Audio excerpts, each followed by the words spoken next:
Welcome, everyone. I'm Lauren Sanchez, and in a moment, I'm going to be joined by multi-Grammy nominee Yanni. We're going to be discussing his life's journey and the special things that inspire his music. And for the first time ever, Yanni is going to be answering your questions live. This is so exciting. So get ready to ask Yanni anything. Well, almost anything.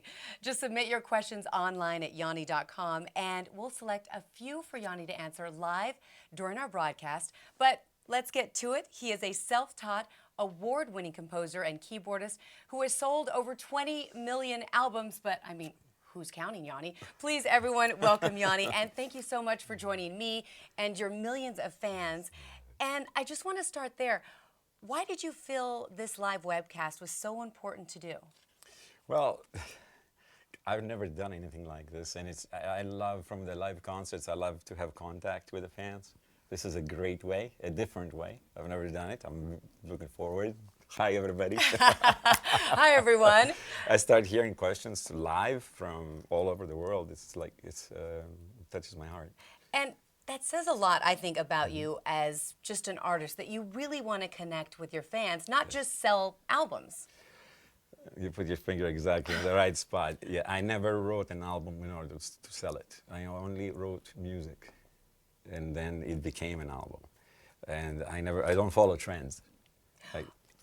Never? You know, you've always been kind of that guy who's always actually not followed the trends and was very different. People couldn't even find a label for you in the beginning. That's right, and I don't think they have ever found a label for me. I haven't found a label for me because what I do is music. I just write music. And I think it's a standalone. I think the music that I write, you cannot put it in a category. It's not rock and roll, it's not classical, it's not jazz, it's not Middle Eastern or Mediterranean, and yet it has all of these elements in it. And that's why you have fans from around the world. I mean, they're not just fans from Miami, or they're not just fans from Europe, they're from around the world. What do you want your fans to take away from this live broadcast today? Hopefully they will learn a little more about me, even though I feel they know quite a lot if they're fans, because you learn a lot about the composer through the music. A lot of my soul is in the art that I create. You know, I want to learn from them. It's going to be very interesting, the questions. What kind of questions? I know we've got a lot of questions. Yeah, we have a lot. Okay, let's talk about my favorite thing, and that is your music and your album. It's called Truth of Touch, and I have to say it's absolutely amazing. Oh, thank you. It's interesting because when I want to relax, it can relax me, and when I want to feel energized, it energizes me as well. But I'm not the only person who likes this. I have to read this from John Olson of NewAgeWorldMusic.com. With his new album, Truth of Touch, Yanni is convincingly the greatest influential musician of our time. Wow. Now, he doesn't stop there. Hold on. And while his exceptional... I'm blushing. I know, he actually is blushing, he is. But listen, he goes on, and while his exceptional abilities as a gifted composer and keyboardist by themselves are a valid testament to his universal appeal, when you factor in remarkable musicians by his side and his personal one world, one people vision, the collective inspiration plays tribute to a universal and heartfelt music experience. Wow. I mean, that's a love letter to you, I think. Yeah, it's beautiful. But but that's how people feel. Even critics, believe it or not, and they don't normally feel like that. You know that. No, I'm very touched. Those very kind words. You know, every artist. I think the true test of art is the test of time. You know, how long will it last? You know, and a lot of things that we do nowadays last for a month, a year, 2 years, 3 years, then it's throwaway. Everything is so ephemeral and disposable, I always say. Yes, and yet as human beings we have ability to create things that can last for thousands of years. Let's say the Parthenon, for example. It was made 2,500 years ago, and it's just as beautiful today as it was back then. And we have examples of people all over the world that have succeeded in creating art that stands the test of time. And that's what I'm hoping to do with music. Stand the test of time. You are doing that, and you've proved that. I mean, you've been playing forever. I mean, you've actually been playing since you were 6 years old. Yeah. Well, I don't get to decide if my music will stand the test of time. People will decide that, and ultimately time. Time will tell. And what inspires you? Life. Ah, good Living. answer. I like that. Yeah, that's what else? It's just experience. You have to leave yourself open and live and travel and feel and take chances. Don't be afraid. You know, I'm fearless most of the time. It's not like I never felt fear, but I don't dwell on it. I take chances, and then there's something to talk about because things move you. And you're ever evolving. I mean, how does this album separate itself from the rest of your albums? Because it seems like your music is always changing. Yeah, this album actually, it's edgy. I just felt again. I haven't done a pure Yanni album in about 6 or 7 years. You haven't? No, I've been traveling and playing, and I've done a lot of experiments with vocal music and different things. And I had a lot to say. It was a perfect time to talk. I had 6 or 7 years of life inside me, and so I came to this studio. Which is absolutely amazing. I mean, the studio is incredible. I Wait, love it. came to his own studio. You know how that works, everyone. Everyone has their own studio, don't they? I got it. It was very easy to get the studio. It only took me 30 years of hard work. Oh, that's all? That's easy. I got that. When I get to 30, I'll let you know. Very good. Okay, do you have, on this new album, do you have, I know this is hard probably for any artist to pinpoint, but do you have a favorite track?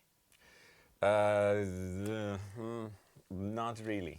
I love the album. They're all I your think babies. Yes, it's hard to choose. You know, when I record the track, it becomes my favorite track because I just fall in love with a piece of music, and I don't let it go until I finish with it. So it's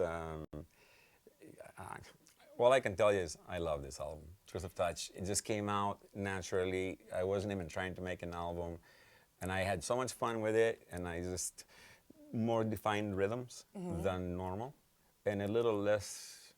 I tend to use rhythms that are not familiar in the West in my music. This one is a little more straightforward Western. Ah, I see. Yes, because that's why everyone has such a hard time putting a label on you, because you use music from around the world. And so us Westerns are a bit more like, where does this come from? What is this? And we can't quite put our finger on it, but we love it. That's very nice. It's like I've said before, you know, categories in society are very useful because it's really nice to have them. If you're going to buy milk at the grocery store, you go to the dairy section, here's the milk. Yes. You know what I mean?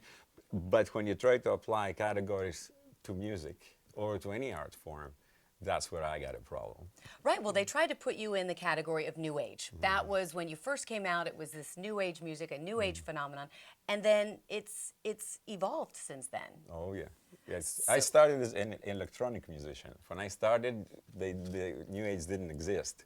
It was just synthesizers. So I was being criticized for using electronic instruments because they were saying, "Oh, you know, those are not real instruments. So how dare you? You know, this is not real music."